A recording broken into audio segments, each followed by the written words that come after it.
دوستو، عائشہ نے ایک میڈل کالج سے حاصل کیا تھا۔ اس کی ماں نے عائشہ کو بتائے بغیر مارکیٹ میں 10,000 کا بیچ دیا تاکہ مکان کے کرایہ میں کام آ جائے۔ ابھی مزید 10,000 کی ضرورت ہے۔ وہ عائشہ سے کہتی ہے کہ اپنے مالک باسط سے ادھار مانگ لے، لیکن وہ بیچاری کیسے مانگے؟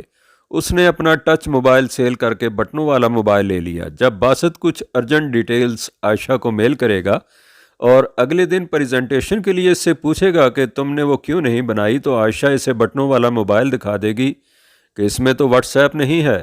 تو باسط حیران ہوگا کہ عائشہ کے پاس ٹچ موبائل تو تھا، تو عائشہ اسے بتا دے گی کہ گھر کے کرایہ کی مجبوری میں سیل کر دیا ہے۔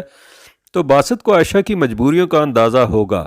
باسط کو اپنے والد کی وصیت کے مطابق شادی کرنے کی بھی فوری ضرورت ہے۔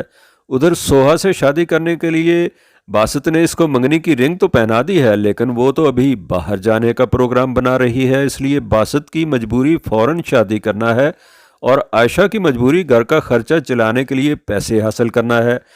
باسط کی ماں اپنے بیٹے کو خوش دیکھنا چاہتی ہے، اس لیے اس کی خواہش ہوگی کہ وہ سوہا سے شادی کرے، لیکن باسط کو اپنی ماں سے غرض نہیں۔ وہ اس کو بتا دے گا کہ وہ تو صرف اپنے باپ کی خواہش اور وصیت کو پوری کرنے کے لیے شادی کر رہا ہے۔ عائشہ اور بانو کی ماں کو مالک امکان نے دھمکی دی ہے کہ اس بار پورا کرایہ نہ ملا تو ان کو باہر نکال دے گا، اس لیے وہ بانو سے کہتی ہے کہ وہ طلال سے شادی کی باتیں چھوڑ دے اور گھر کی ضروریات اپنی تنخواہ سے پوری کرتی رہے، لیکن وہ تو طلال سے محبت کرتی ہے، اسے کیسے چھوڑ دے؟